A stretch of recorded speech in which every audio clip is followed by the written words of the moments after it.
വീട്ടമ്മമാർക്ക് വളരെ എളുപ്പത്തിൽ ഉണ്ടാക്കാൻ പറ്റിയ ഒരു റെസിപ്പി ആയിട്ടാണ് ഇന്ന് വന്നിട്ടുള്ളത്. എല്ലാവർക്കും ഇത് ഭയങ്കരമായിട്ട് ഇഷ്ടമുള്ളൊരു സാധനമാണ് നമ്മുടെ കിണ്ണത്തപ്പം എന്ന് പറയുന്നത്.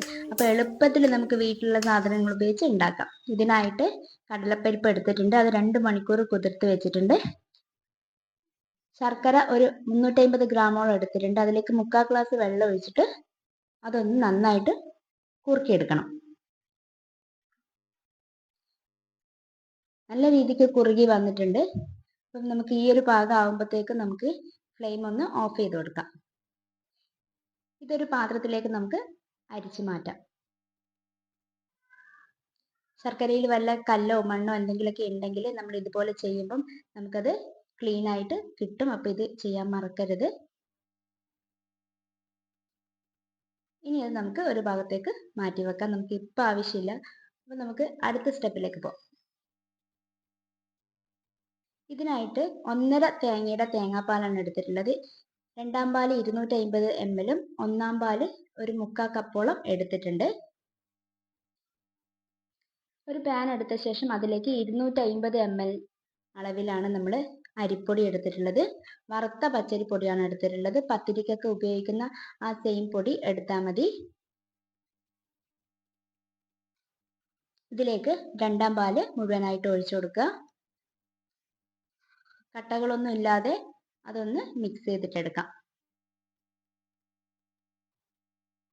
നല്ല രീതിയിൽ ഒരു വിസ്ക് വെച്ചിട്ടോ സ്പൂൺ വെച്ചിട്ടോ നിങ്ങൾക്കത് നല്ല രീതിയിൽ കട്ടകളൊന്നും ഇല്ലാതെ ഉടച്ചെടുക്കാം കേട്ടോ, മിക്സ് ചെയ്തിട്ടെടുക്കാം.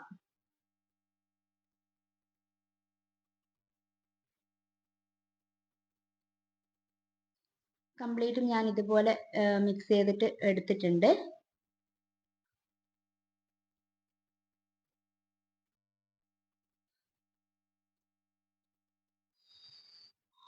ഇനി ഇതിലേക്ക് ശർക്കര പാനി ഒഴിച്ചു കൊടുക്കുക. മുഴുവനായിട്ട് ഒഴിച്ചു കൊടുക്കുന്നുണ്ട്. ഒരു തുള്ളി പോലും ബാക്കി വെക്കാതെ കംപ്ലീറ്റ് നമ്മളതിലേക്ക് ഇട്ട് കൊടുക്കുക. കറുത്ത ശർക്കരയാണ് എടുക്കുന്നതെങ്കിൽ കിണ്ണത്തപ്പം നല്ല കറുത്തതായിട്ട് കിട്ടും. അതല്ല ഇച്ചിരി ബ്രൗൺ കളറായിട്ടാണെങ്കിൽ ഒരു ബ്രൗൺ കളറിലുള്ള കിണ്ണത്തപ്പമായിട്ട് കിട്ടും കേട്ടോ. അപ്പം നല്ല രീതിയിലൊന്ന് തവി വെച്ചിട്ട് മിക്സ് ചെയ്തെടുക്കുക കേട്ടോ. നമ്മൾ എടുക്കുന്ന ശർക്കരയുടെ കളർ പോലെ ഇരിക്കും നമ്മൾ ഉണ്ടാക്കിയെടുക്കുന്ന കിണ്ണത്തപ്പം കേട്ടോ. എല്ലാം നല്ല രീതിക്ക് മിക്സ് ചെയ്തിട്ട് എടുത്തിട്ടുണ്ട്. നമുക്ക് ഫ്ലെയിം ഓൺ ചെയ്തിട്ട് നമുക്കിതൊന്ന് കുറുക്കിയെടുക്കണം. അപ്പോൾ അതിലേക്ക് ഒരു നുള്ള് മധുരം ബാലൻസ് ചെയ്യാൻ മാത്രം ഒരു നുള്ള് ഉപ്പ് ചേർത്ത് കൊടുക്കാം. നന്നായിട്ട് മിക്സ് ചെയ്തെടുക്കുക. അതിലേക്ക് ഒരു സ്പൂൺ ഏലക്ക പൊടിച്ചത് ചേർത്ത് കൊടുക്കാം. നല്ലൊരു ഫ്ലേവർ ആയിരിക്കും.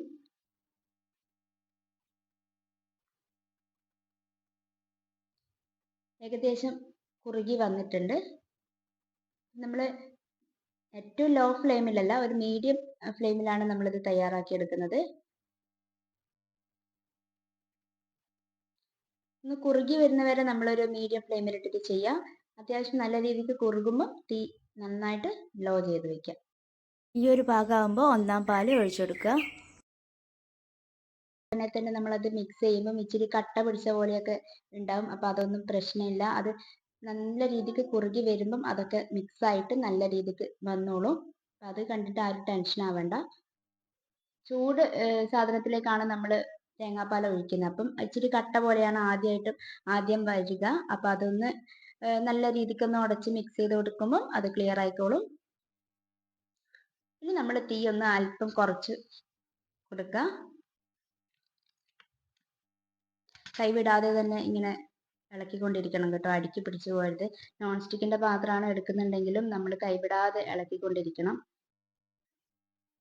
ഈ ഒരു പാകമാകുമ്പം ഈ ഒരു കടലപ്പരിപ്പ് 2 മണിക്കൂർ നമ്മൾ കുതിരാൻ വെച്ചിട്ട് അതിനുശേഷം കുറച്ച് വേവിച്ചെടുത്തിട്ടുണ്ട്. ഒരു പകുതി വേവോളം നമ്മൾ ഈ ഒരു കടലപ്പരിപ്പ് വേവിച്ചെടുത്തിട്ടുണ്ട്.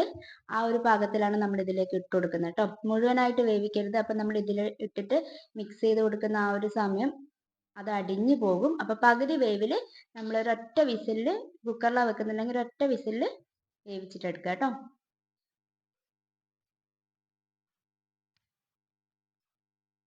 ഇതിലേക്ക് ഒരു ടേബിൾ സ്പൂൺ നെയ്യ് ചേർത്ത് കൊടുക്കുന്നുണ്ട്. ഇതിൽ ടോട്ടലായിട്ട് നമ്മളൊരു 3-3.5 ടേബിൾ സ്പൂണോളം നെയ്യാണ് ചേർത്ത് കൊടുക്കുന്നത്.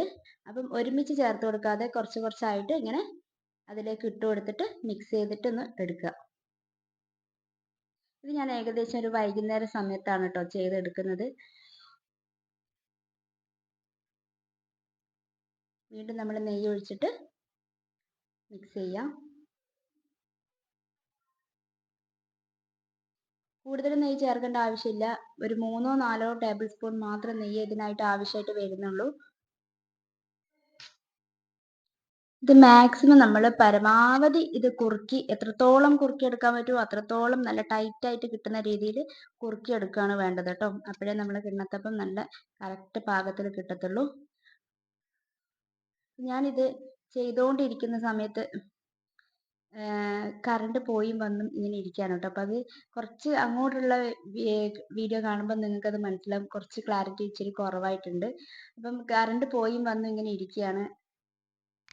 അപ്പം നമ്മൾ ആ ഒരു പാകത്തിൽ നന്നായിട്ട് കുറുക്കിയെടുത്ത ശേഷം നമുക്കത് വാങ്ങി വെക്കാം. ഇനി ഇതിലേക്ക് നമ്മളൊരു ഏത് പാത്രത്തിലാണോ നമ്മൾ തയ്യാറാക്കിയെടുക്കുന്നത് ആ ഒരു പാത്രം നെയ്യ് ഉപയോഗിച്ചിട്ട് ഇങ്ങനെ സ്പ്രെഡ് ചെയ്ത് കൊടുക്കുക കേട്ടോ. നെയ്യ് എല്ലാ ഭാഗത്തും ആകുന്ന രീതിയിൽ. കിണ്ണത്തപ്പം നമ്മൾ ആ പാത്രത്തിൽ നിന്ന് വിട്ട് കിട്ടാൻ വേണ്ടിയിട്ട് അങ്ങനെ ചെയ്യുന്നത്. ഞാനിവിടെ ഒരു ചായപാത്രമാണ് എടുക്കുന്നത്, അലൂമിനിയത്തിൻ്റെ ഒരു പാത്രമാണ് എടുത്തിട്ടുള്ളത്. അപ്പം അതിലേക്ക് നമ്മൾ കുറച്ച് ആദ്യം ഇട്ട് കൊടുത്തിട്ട് ആ ഒരു അടിവശം നല്ല രീതിയിലൊന്ന് ഷേപ്പ് ചെയ്ത് കൊടുക്കാം.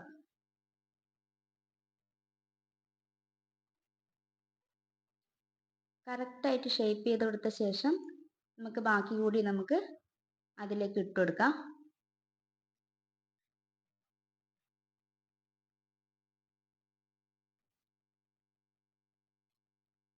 നിങ്ങൾക്ക് ഇത് ഷേപ്പ് ചെയ്യുന്ന സമയത്ത് നല്ല രീതിയിൽ ചെയ്യാൻ പറ്റുന്നില്ലെങ്കിൽ അതിലേക്ക് കുറച്ച് നമ്മൾ നെയ്യ് ഇട്ട് കൊടുത്തിട്ട് ഒന്ന് സ്പൂൺ വെച്ചിട്ട് മിക്സ് ചെയ്ത് കൊടുത്തു കഴിഞ്ഞാൽ നല്ല കറക്റ്റായിട്ട് കിട്ടും കേട്ടോ.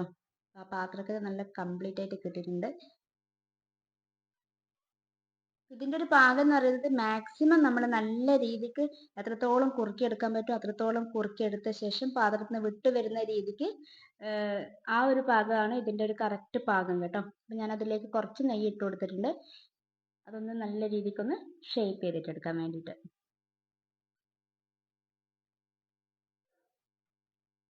നിങ്ങൾക്ക് കാണുമ്പോൾ തന്നെ മനസ്സിലാവും അതിൻ്റെ ആ ഒരു ടെക്സ്ചറൊക്കെ കാണുമ്പോൾ തന്നെ നിങ്ങൾക്ക് ഏകദേശം അത് മനസ്സിലാവുന്നുണ്ടാവും. നല്ല രീതിക്ക് കിട്ടിയിട്ടുണ്ട്. നമ്മുടെ കിണ്ണത്തപ്പം നല്ല സൂപ്പറായിട്ട് നമുക്ക് കിട്ടിയിട്ടുണ്ട് കേട്ടോ. അപ്പോൾ ഈ ഒരു ഭാഗം വരെ നല്ല ക്ലിയർ ആയിട്ട് കിട്ടിയിട്ടുണ്ട്. അപ്പോൾ ഇതിന് ശേഷം അത് 2 മണിക്കൂർ നമ്മൾ ചൂടാറിയ ശേഷമാണ് നമ്മളത് എടുക്കുന്നത് കേട്ടോ. അപ്പോൾ ആ ഭാഗങ്ങളൊക്കെ ഇച്ചിരി ലൈറ്റ് കുറവായിട്ടാണ് കാണുന്നത്. ഞാൻ ആ ഒരു എമർജൻസി ഒക്കെ വെച്ച് അഡ്ജസ്റ്റ് ചെയ്തിട്ടാണ് കേട്ടോ എടുക്കുന്നത്. നിങ്ങൾക്ക് ക്ലിയർ ആയിട്ട് കാണുന്നുണ്ട് എന്നാണ് എൻ്റെ ഒരു വിശ്വാസം. നമ്മുടെ കിണ്ണത്തപ്പം റെഡി ആയിട്ടുണ്ട് കേട്ടോ. നല്ല ആ ഒരു ബെല്ലത്തിൻ്റെ കളറാണ് ഇങ്ങനെ ഒരു ബ്ലാക്ക് കളറായിട്ടും ഇങ്ങനെ കാണുന്നത് കേട്ടോ. നല്ല അടിപൊളിയായിട്ട്, അത്ര ബ്ലാക്ക് അല്ല, ഇച്ചിരി ബ്രൗൺ, ആ ഒരു ബ്ലാക്ക്, ആ ഒരു രണ്ടിൻ്റെയും കൂടെ ഇടയിലാണ് ഇരിക്കുന്നത് കേട്ടോ. അപ്പം നമ്മുടെ കിണ്ണത്തപ്പം നമ്മളൊന്ന് കട്ട് ചെയ്ത് നോക്കുകയാണ്. സൂപ്പറായിട്ട് നമുക്കിത് കിട്ടിയിട്ടുണ്ട് കേട്ടോ. മധുരമൊക്കെ പാകത്തിന് നമുക്ക് കിട്ടിയിട്ടുണ്ട്. അപ്പോൾ ഇതുപോലെ ഒന്ന് ട്രൈ ചെയ്ത് നോക്കും. നിങ്ങൾക്ക് എന്തായാലും ഫ്ലോപ്പ് ഒന്നും ആവാതെ നല്ല അടിപൊളിയായിട്ട് കിണ്ണത്തപ്പം തയ്യാറാക്കി എടുക്കാൻ പറ്റും. അപ്പം ഇന്നത്തെ വീഡിയോ ഇഷ്ടമായിട്ടുണ്ടെങ്കിൽ എല്ലാവരും സപ്പോർട്ട് ചെയ്യുക. പുതിയ വീഡിയോ ആയിട്ട് കാണുന്നവരെ എല്ലാവർക്കും ബൈ.